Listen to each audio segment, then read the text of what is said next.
This marriage thing, it's popular. People really want to get married. People do it over and over again. First marriage is great, but the second one, boy, I hear those are fucking incredible.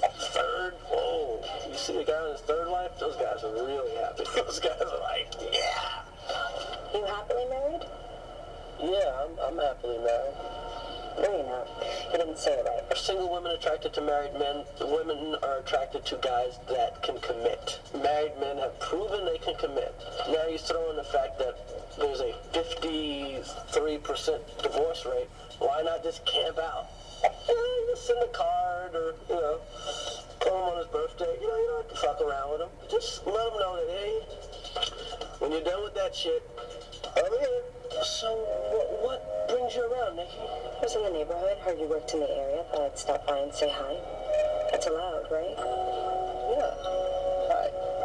Hi. People really want to stay married because when you're married, you got somebody to go through this misery that life is with you. Somebody to fucking, did you see that shit? Wow, look at that shit. That's all marriage is.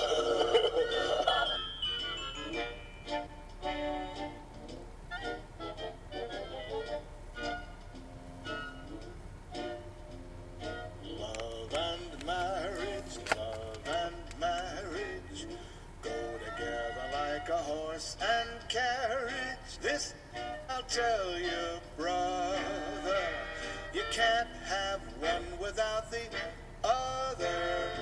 Love and marriage, it's an institute you can't disparage. Ask the local gentry, and they will say it's elementary. Many Americans seem to just accept the nation's 50% divorce rate. However, there are proven methods to make marriages last, and whole communities can take advantage. Like most places, the divorce rate in Kansas City, Missouri has been going up. But right across the state line here in Kansas City, Kansas, it's been going down. What's made the difference? In 1996, suburban pastor Jeff Myers teamed up with urban pastor Leroy Sullivan to fight for marriage. If it fails, it's the pebble in the pond, the waves that reverberate out, go on for generations. And I thought, where's the church? This is our issue. This is the thing we should be dealing with. And we're so busy talking about let's go to heaven, we never teach people how to live on earth. Myers and Sullivan spent months recruiting dozens of other pastors in the Kansas City, Kansas area to sign a community marriage policy, a pledge to fight hard to make marriages last. And over the next 10 years, the town saw an amazing 70% plunge in the divorce rate, from 650 in 1995 to just 196 in 2005. One method focused on recruiting and training couples with long-lasting marriages to become mentors, working especially with those about to marry.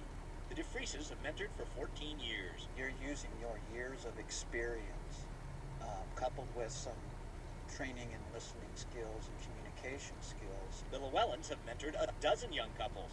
How well do you know each other, and are you really meant to be together? Just because you love each other, it doesn't mean you're called to be lifetime partners. These marriage coaches help couples who want to wed take a premarital inventory, which can predict with 80% accuracy which couples will likely divorce. We've had, I know, two decide not to marry. And mentors help young couples seriously consider areas of potential trouble. The preparation process lots of times brings out areas that maybe they've never discussed before or thought about. We have the communication tools to give and take and find, how you're going to work together. Pastors in more than 220 communities have now signed community marriage policies, offering pre-marriage exams and mentoring couples.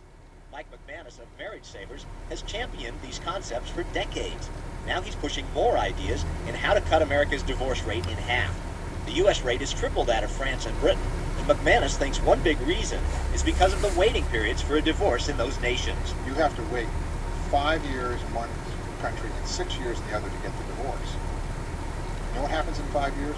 A lot of reconciliation. Myers says research shows if those in a failing marriage would simply wait it out for 5 years, they'd likely see a big turnaround. 66% of those couples will report a stronger, happier, wholesome marriage if they will just do that much. McManus would like states to legislate a 2-year waiting period and get rid of no-fault divorce for couples with minor children, unless there's abuse or adultery. What is called no-fault divorce means unilateral divorce. He wants states to replace it with mutual consent divorce so both spouses have a say. Here are two reforms, either one of which many states could cut the divorce rate in half. It'd also save a huge amount of taxpayer dollars.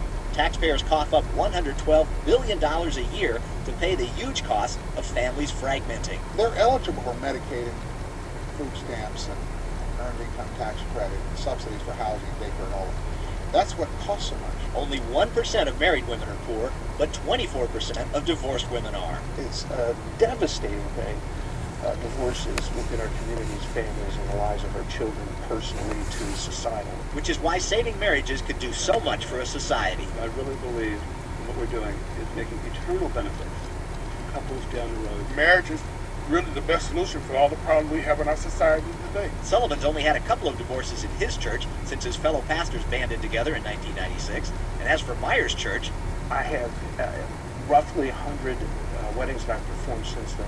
I've had no divorces. We have a culture promoting marriage, and our churches begin to capture the vision that they can be marriage savers. I think we could drive down this divorce rate nationally in half. So as folks are showing here in Kansas City, Kansas, we don't have to accept a 50% divorce rate. And marriage, for almost everyone, can truly be the lifelong institution it was always meant to be. Paul Strand, CBN News, reporting from Kansas City, Kansas.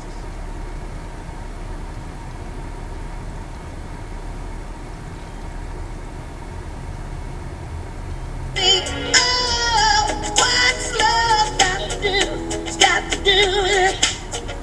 What's love but a second-hand emotion? What's love got to do? It's got to do with it. Who needs a heart when a heart can be broken?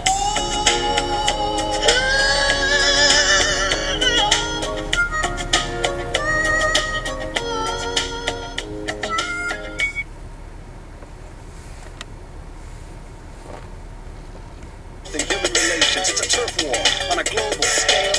I'd rather hear both sides of the tale. See, it's not about races, just places, faces. Where your blood comes from is where your space is. I seen the bright red color. I'm not gonna spend my life being that color. Do you agree with me when I saw you kicking dirt in my eye?